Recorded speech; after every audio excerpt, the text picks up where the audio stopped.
As a SaaS company, it's important to know your ROI from marketing, especially because it's a metric that will tell you if something is worth pursuing. So in today's video, I've gathered 4 really good metrics that you can use for YouTube, and these are going to be considered SaaS YouTube ROI metrics, and so we're going to get into it. First one is going to be the view to sign up rate, or otherwise known as V2S for short. And what matters is how many viewers actually take the next step. So this next step can be free trials, lead magnets, demo calls, whatever you want to do. These are just the main common ones for SaaS companies. So how to track this? You want to use UTM links in the video descriptions and annotations, then monitor conversions in your CRM or analytics stack. And for UTM links, you can use things like Google Analytics, maybe have like a custom software that you use for it, something like that. And then you can just, connect these to your CRM using like automation tools like Make.com or Zapier. And then a good benchmark for this would be 10% conversion from views to sign up. That's a solid like ratio or a solid percentage for educational B2B content. That's the percentage that we try to hit at my YouTube agency.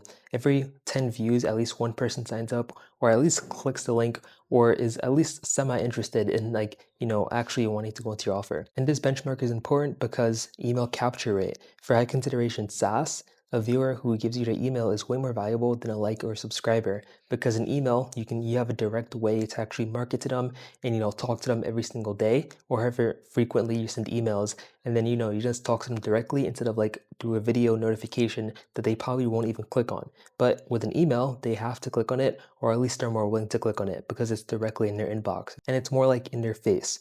Now for the second one, we have customer acquisition cost from YouTube, otherwise known as CAC YT. Now, you want to know how much it costs to acquire a user from YouTube versus other channels. So ideally, you have something like this, where you have like a little bit of like a pie chart. Maybe you have different marketing avenues. Maybe you have one as YouTube, one is maybe you're running ads. Maybe you have one on TikTok ads, things like this. And if you do YouTube correctly, then let me pearl my drawing skills really quickly. If you're doing YouTube directly, then this big chunk of the pie could be specifically YouTube if you're doing YouTube correctly. So how to track this? You want to use YouTube spend plus production cost divided by the number of customers acquired through YouTube. And you want to compare this to your other, customer acquisition costs percentages and see if YouTube is worth scaling. And 99% of the time it is if you're doing it correctly. And if you watch my videos, you already know YouTube can be a big slice of the pie. Now, the third one is going to be attribution, influence, pipeline, or revenue. SaaS buying cycles are very long, and YouTube often assists conversions rather than closes them. And so you want to track this using multi-touch attribution tools like Hyros, HubSpot, Dream Data, or Segment to measure assisted conversions. And so things you want to look for are like number of deals influenced by YouTube content, even if they don't originate there. And so here's what I mean by this. So let's say they come from a YouTube video. This is actually where they're going to be influenced by, your content essentially. So attribution influence, meaning they're influenced by your YouTube video. So let's go back here. So step one, they're going to be influenced by your YouTube video, and then they have 3 avenues they can go down. So they can either remember your face/product, and if they see it again later, then they'll buy.